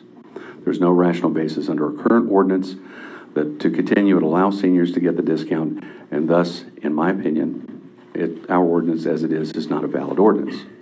So that's why I believe that I conclude, I don't like to say I believe things, I like to say I think things. I think, or I conclude, that our ordinance, is not valid. So I proposed in my memo 4 options, 3 of which I think are reasonable or tenable or legal, and 1 which is not. And the one that is not is, of course, to leave things exactly as they are and just wait for somebody who works at McDonald's to challenge the ordinance. And I don't mean to belabor people who work at McDonald's. Before I went to law school, I worked in every minimum wage job that a person could have, whether it was stacking boards or flipping burgers or whatever. So anyway, so if you would like, I can tell you what the options are so that you don't have to go back and dig up the menu. Russ, before we get to that, can I ask a question that kind of dovetails on so the ordinance creating the police fee, and there's been a lot of discussion in the past about this is in the general fund, it doesn't go to the, directly to the police department, et cetera. But if, for example, when I got the email from Councilman Conley, one alternative is to eliminate the police fee. And in fact, I think that's what he favored, as I recall the email. If that police fee was eliminated, the ordinance creating it, would that line item be deducted as a line item from the police department and not from the general fund? In other words, it would be the police department that would lose the funding, not the general fund. Did I make that clear? Well, as I understand the budget, and we have a finance director who's very capable of answering those questions, but as I understand the budgeting process, this money goes into the general fund. It's specifically earmarked for the police department, but it does go into the general fund. There's not a special police fund. Yes, but read the ordinance where it says why that police fee was created. You're exactly right. The intent of the police fee is to make sure that we have a capable and well-equipped police force to answer calls. That's the intent of the ordinance.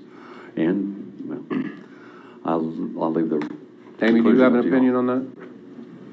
Well, by ordinance, if you read 759, the police fee was created for the police department. The money specifically earmarked for the police department. So in other words, if the money were to be eliminated, then one would think it would have to be eliminated from the police department. No. No. No. Okay. No way. All right. There's no way I would support that. No, that's what I think would be an unintended consequence. Yeah, I mean, I think so if okay, let me ask a question. Let's play, well, if this council would vote to do away with the police fee as it exists now, are we going to take that money out of the police department's budget? How much revenue is generated from the police fee? $215,000 a year. Okay, so am I hearing that if we did away with the police fee, we would have to take that money away from the police department budget? I mean, Russ can tell you better than I can, but as far as reading the ordinance, it says the money is earmarked for the police department. So in that case, if you took it away, how could you not take it away from the police department? that's the logic of my concern. Chief Piper submits a budget for approval just like every other department head. And I don't think, I'm not going to say I don't think, I know there's none of us sitting up here that would do anything to adversely affect the police department, whether you have a police fee or whether you do not. Now, you know, as far as the ordinance, I understand and I hear what it says, but that's not what we've been doing. It would be if we continue with the police fee in any form or fashion, then that money should not only be earmarked for the police department, it should be set aside and used only for the police department and nobody else. Have we been using that money for anything for the police department, the $250,000 each year? No, it's been used for the police department. Okay. All right, I'm sorry, Russ. Now, if you could return to the, I wanted to raise that issue. But if you could go back to the other options that you had proposed, I think that we'd all like to be refreshed on that. Sure.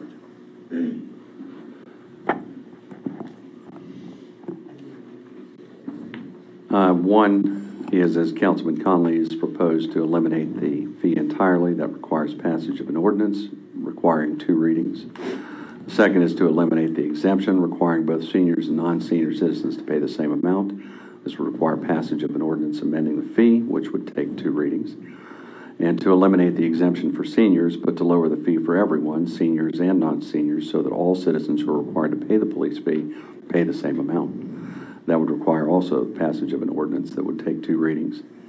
And I think Ms. Roberts or Mrs. Roberts has calculated that number in the past so that everybody would be paying. Well, the seniors would actually be paying. The seniors who are taking advantage of the ordinance would end up paying more. The seniors who've never asked will be paying less. And the other citizens, I think, could potentially pay less.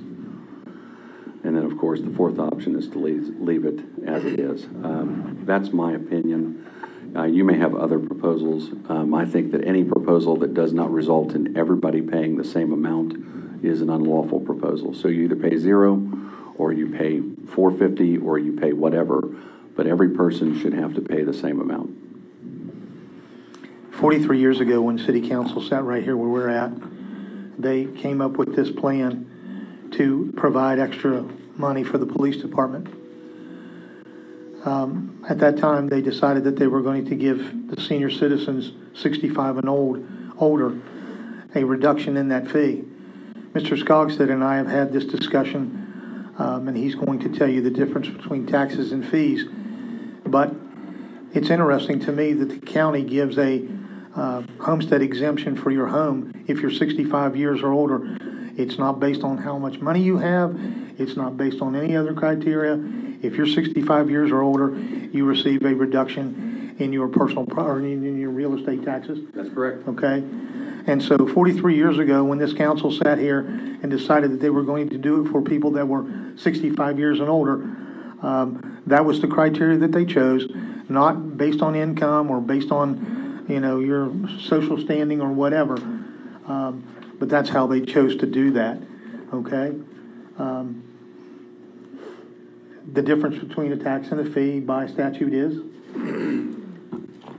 Well, practically speaking, it's just as I've said, a tax can be levied at different rates for different individuals based on different things. One is age. Fees have to be applied equally, and it's just like the user fee in Parkersburg. There were several attempts, and very admirable attempts, to exempt individuals like SW Resources, because some of the folks there who work, they don't make a lot of money. And when you put the user fee in place, it took something that was very significant to them, and they had to pay a fee. They had to pay the same amount as everyone else. And it's the same here. A tax is, fundamentally speaking, a tax and a fee is the same thing. They're taking money from somebody in exchange for the providing of a service. Practically speaking, that's what they are. But how they're implemented is what the distinction is. How you're allowed to implement them is the distinction. The more money you make, the more you're supposed to pay in taxes, unless you have very clever accountants. But fees are fees. We're all supposed to pay. It's the same as going to the grocery store and buying a gallon of milk. Everybody pays. If you're lucky, you get it on sale for $3 for a gallon of milk. Everybody pays the same thing.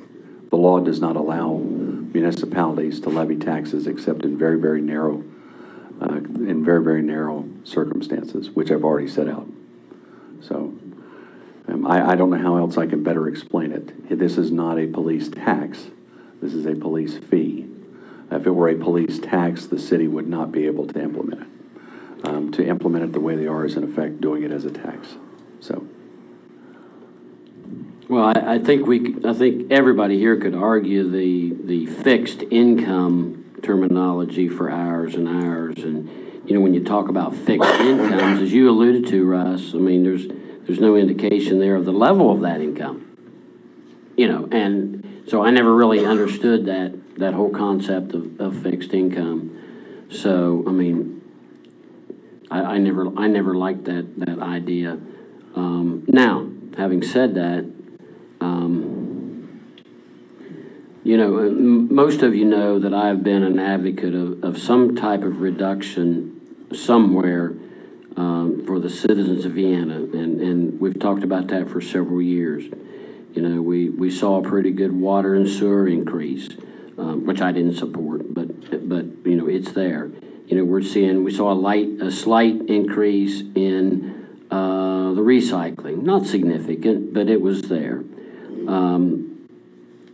And, you know, ever since we passed home rule, you know, I thought it was a good idea to cut somewhere. Now we're down to the police fee.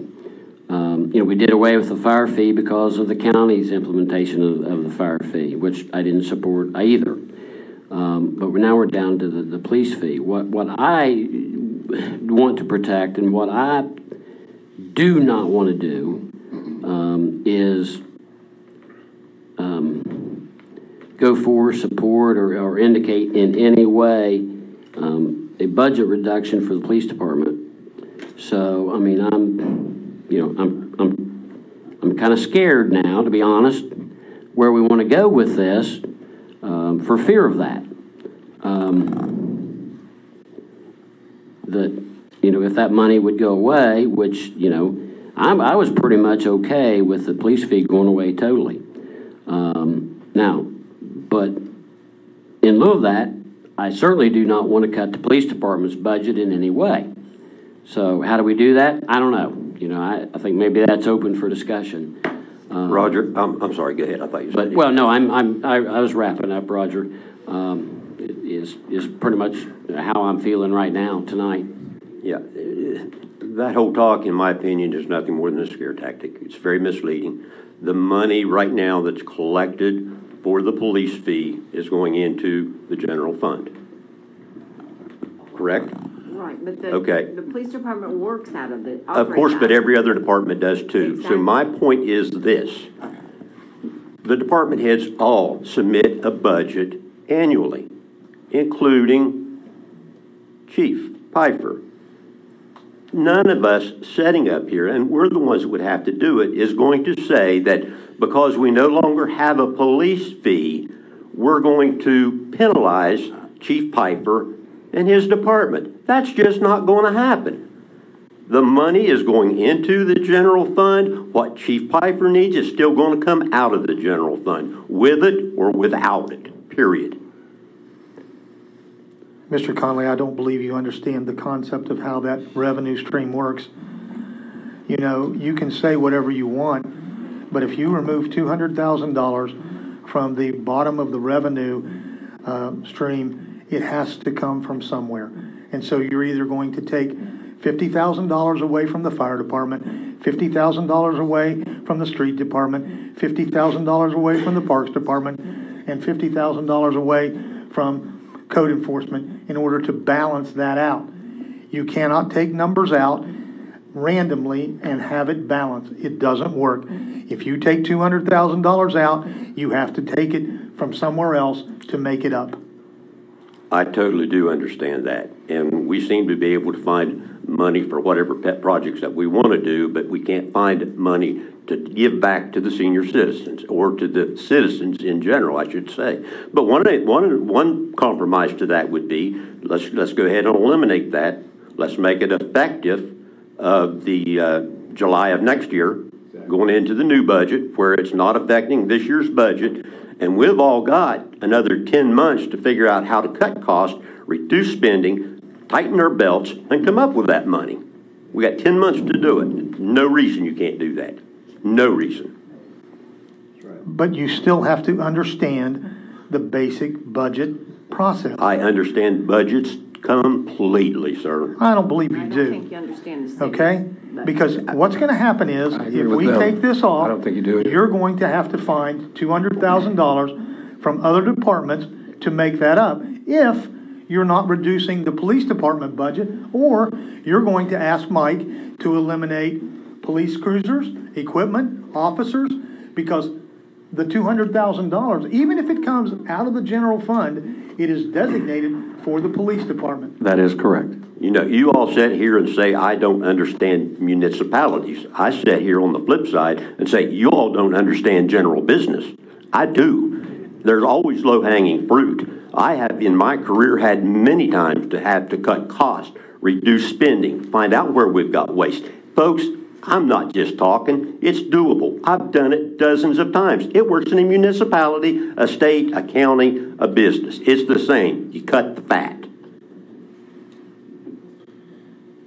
And I'll volunteer to do it.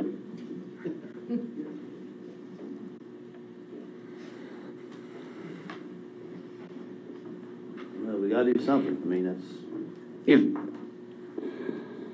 If we would not cut the police fee, and we would standardize that with everybody, seniors, non-seniors, across the board, and we looked at those numbers, what will that do to the revenue side?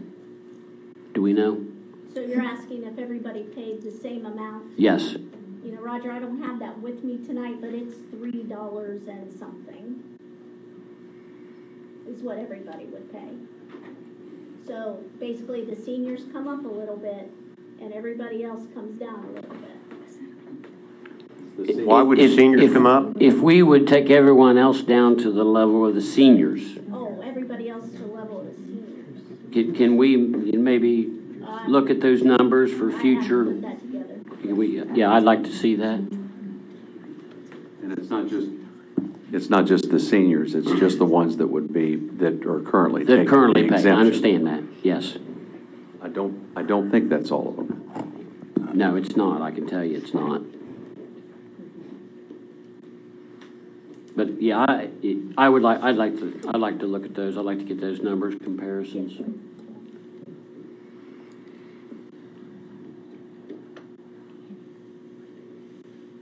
The only thing I'll add to that, I want to reiterate, if we go forward with any kind of a police fee, I'd like to see it removed from the general fund and set aside for the police department, period, for their use only. It's kind of that way now. The money's put. But that's not what we're doing. Okay. Any further discussion? All right. What's our next step with it? Roger has asked Amy to prepare numbers based on the different scenarios. So we'll ask Amy to calculate those numbers, and we will give the numbers. Okay? Okay. All right? And this would continue to be an agenda item until there's some type of resolution to it? You've asked for it. We'll bring it back next meeting. Thank you. So we're going to put discussion police fee next meeting on? Yes, until we get the numbers out. Till we're ready for action. Yes, sir. Action and vote, I guess. Okay. Item number 10 is simply a discussion on the 12th Street property. I wanted to give you all an update on the information that I have found out. There's been not a lot of discussion, but there's been some interest in the 12th Street property. For all of you that are not aware, there was a privately owned boat ramp at the end of 12th Street that years ago our fire department used to launch the fireboat, and the general public used the private ramp that belonged to a citizen that lives there. Some discussion had come up about using that for a boat ramp for the city of Vienna. At this time, based on the information that I've received from the Corps of Engineers, there is no permit to have a boat ramp. If you would decide to put in a boat ramp there, then you must go through the process of getting a permit, which requires installing a boat dock and all of the other things that the Corps of Engineers requires you to do. For all of you that have not seen this particular boat ramp, it's got approximately 40 foot of dirt, mud built up on it so that it is unusable. In order to put it back into service, you would have to clean approximately 20 feet wide by 40 foot long, and it's estimated that the river end of it is 20 feet deep. So you would have to excavate all of that mud. When you look upstream, that same 40 foot of mud has accumulated through the floods and what have you that we have. And so every time that it rains, that mud is going to slide right down and cover it again. So we're going to have a continual process of cleaning it. I have spoken with Chief Scholl about the fire department using that particular boat ramp. They would not be interested in using it for two reasons. They have already got a boat ramp in the city of Vienna in the boundaries, not in the city limits themselves, but in the boundaries to launch their boat on an emergency basis. And the ramp itself, the old ramp that was the private ramp, it has got such a sharp drop off on the far end that people have actually torn the axles out from underneath their boat trailers, trying to pull their boats back up out of the water, and we certainly are not going to damage our equipment by doing that. Mr. Conley supposedly has reached out to the owners of the property. I don't know if they've given you a estimate of what it would cost to buy that piece of property, but the other issue that I have with that is there is no parking down there. You would not be able to utilize it for any launching that would require boat storage or trailer storage or that. The 12th Street property that is not part of our sewer plant is on a lease purchase agreement with Ohio Valley University. They use it as a teaching lab down there for water quality. They are not interested in returning that piece of property to the city, and so they're going to continue to use it as a lab, so we will not be getting that piece of property back. So based on the fact that there is no parking, that we would have to do extensive maintenance, that there's no value for the city to use it, unless Mr. Conley can get a price from them. I don't know. I am continuing on with the Corps of Engineers. I've filed a FOIA with them for whatever documentation there is on that section of the river. So once I get that, then we'll make a determination if we need to move forward. So that's my update on 12th Street. The practical basis of it is it does not seem like there are very many good options on that, price being the only one that might be. Well, Mayor, did not talk to them about purchase. What we talked about was a potential short or long-term lease is what we had talked about, not a purchase price. And quite frankly, they just said, come back and give us a proposal. And that's where we're at with it. And they're willing to do that. When I first started talking to them, they've got 2 or 3 buildings down there, plus the house that's right beside of it. And they first started talking to me about leasing all of the property. I said, well, not really interested in that, but, we might be interested in the boat ramp. So they were inclined to do that. But I'm sitting here very confused because something's evidently changed in just the last few days about the 12th Street property. I was just told that we're getting it back.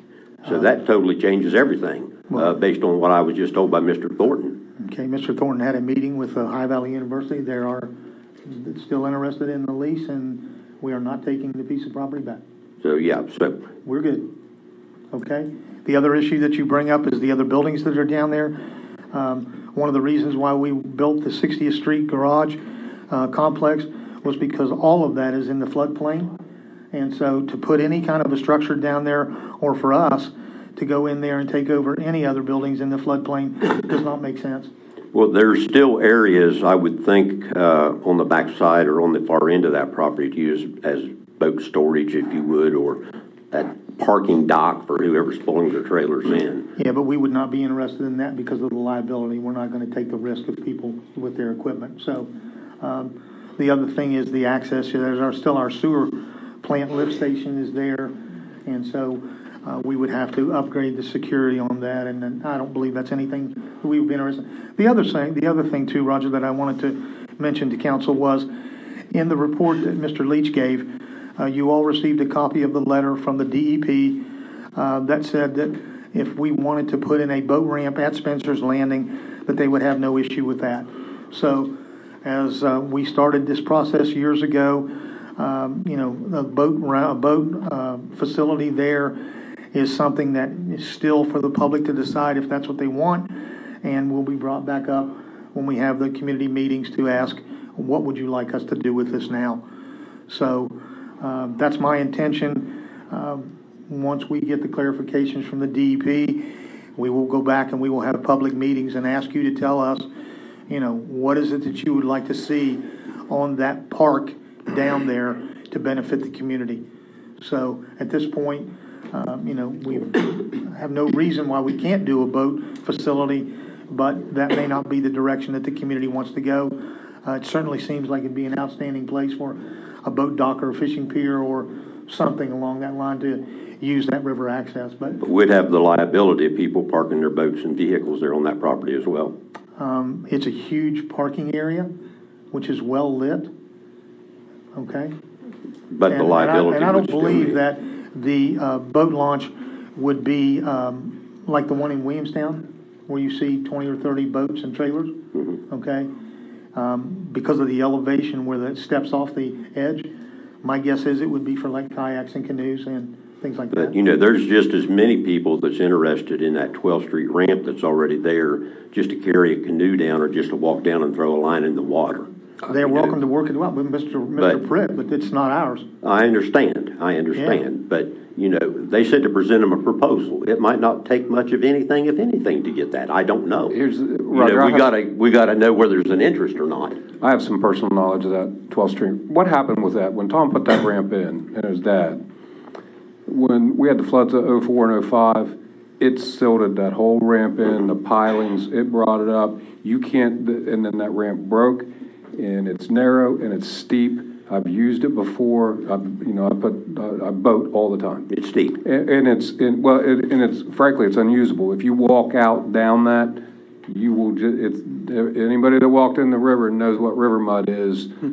As far as you can walk is as deep as you're going to go, and it's just a loss. I mean that ramp is for all practical purposes just now back to it goes to water, whatever the water level is, and that's as far as you can use it. So I'm pretty certain of that. I mean, I'm familiar with it. I've used it, and I think it would be reliability for the city to even have any part of people going down and trying to access the river right there. Mr. Rogers. Mayor, this is before you, either as mayor or recorder. This goes way back to Mayor Owens' term, but I don't know how many people here know it, but Glimcher, the owner of Grand Central Mall, deeded to the city of Vienna all the land behind Grand Central Mall. That's from the medical center all the way up that they own. They deeded it to the city of Vienna. We had one fantastic print made so that Mississippi Queen, Delta Queen, and boats could dock there. They could disembark, go to the movie, go to the mall, eat, shop, and do all this stuff. Really fantastic. We started doing all the paperwork, the DEP, the EPA, we had the Secretary of State. I don't know how many people we had here. And the first thing they said, we took a pontoon ride behind there. That's behind Neal Island. And the first thing they said, who built this? And that's Buzzy Dills' picnic area, which a lot of people use. Who built this ramp and so forth like this, which is Mr. Pritt. And we kept answering these questions. They said, well, they did it without a permit, and they developed it without a permit. And anyway, it all goes back to, in 1990, the Ohio River Islands Wildlife Refuge was established by our federal government. That's 340 acres. It's on the backside of all islands on the Ohio River. Neal is one of those islands. They planted mussels, and they are there to clean the filters, the filter feeders, to replace the silt, sediment, pollutants in the water, so forth. But anyway, I went to the U.S. Fish and Wildlife office that is in Williamstown, or outside of Williamstown, Old River Road. They just applied and received a permit from the to put a dock for canoes. This will make the second one, kayaks and all that kind of stuff up there. But they went through the process and everything like that. I talked to the lady up there. I said, what do we need to do to be able to do that down there? And she said, well, we need to get a diver. The diver needs to get down, identify all that's there and everything like that. Well, you can't disturb the soil at 12th Street. We can't develop it. It's passed by the federal government, and we as a city can't go against the federal government or the state government. So whatever is said about the 12th Street, whether we sold it to Ohio Valley University or not, we can't disturb the soil because it's a federal law, because it was established in 1990 as a refuge on every backside island in the Ohio River. And I don't know how many times I've tried to say this, but like I said before, a lot of people don't pay attention to me, but it's there. You can't disturb the soil. You can't develop it whatsoever. It's against federal law, and I don't care. I would like to see a boat ramp. I've boated for a long time. I know Mr. Leach does a lot of boating, but I don't know how much it would do, but God bless the letter that we got that it's doable at Spencer's Landing, and there is a bunch of parking up there. And when we started trying to talk about Spencer's Landing, the mayor says, what do we need to do up there about it? And if you look at one of my drawings, there's a boat ramp, okay? And I hope to get it done up there. And if we go by what we have to do, they say it's possible. I'd like to see it done. Thank you. All right, that's my update on 12th Street. So if I get more information from the Corps of Engineers, I will share that with you. That concludes our agenda for this evening. We now... Oh, I'm sorry. Go ahead, do your thing. You're going to council comment. I was going to make sure we got that in. Please, my fault. We're finished with our agenda now. We'll move on to council comments. Give me a break. It's 9 o'clock. It's my bedtime. Yes, sir, Bruce? Adam, could you put that to the iPad, please? Oh, you mean? Up here, the TVs? It's not going to be that simple. I'm going to have to upload the video because I don't have it downloaded. We streamed it. So it's not going to be something I can do in just a matter of minutes. It's a gig file. Okay. Well, let me do it this way then. I got it up here on my iPad as soon as I can get to it. Economic Development Report, June 18. Mr. Paul Thornton. 7-2 Rotary Senior Center Solid Waste. 7-3 Mall Senior Center. 7-4 Holiday. 7-5 Senior Center Department Heads Mid-Ohio Valley Transit Authority. 7-6 Walmart Ohio Valley University Senior Center. 7-7 10 a.m. noon Kid Fund. 7 to 8:30 Phone to DJ. And I can go on and on and on about his report. Fire Department. The fire department responded to a total of 35 fire calls, 27 within the city, 8 outside the city. Breakdown of alarms, 5 were hazardous condition, 3 service calls, 3 other calls, out of city alarms, property loss, schools attended, I mean, there it is. That's a report that we have, let's see, police department. Police department, we had 747 incident reports received from 9/11, 73 incident reports taken by officers, receptions, accidents, day shift, 543 walk-ins, 240, so forth, so on. I could do the same thing to the Public Works Department. Mr. Metz gave us a lot of that stuff. These are reports that we get all the time as far as council meetings. I'm not sure what basically you want to know specifically about these reports, where you want them published or whatever. They are here, they are online. I don't know if you want them posted on our website or whatever, but those are that. I want to go back real fast to what Linda Kearns put up here, which has been moved, but on the far left-hand side, there's a little building there. It is red. It's called a caboose. I've been asked over and over again to try to make that caboose more accessible for the community. It's got a fence around it. You also see in the parks, there is a fence around the plane. The reason why those fences are around there is because of vandalism that has occurred there. I mean, the plane has been stripped inside, and now it has had the canopy broken on it. There's all other kinds of things. The caboose, it's had sides ripped off of it.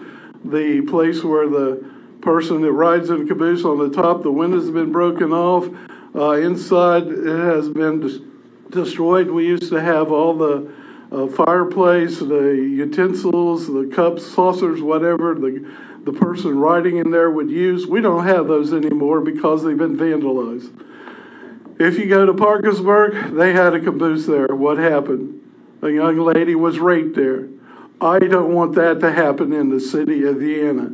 If you want to see inside the caboose, all you have to do is let Steve Black know. He'll make sure someone will meet you there. And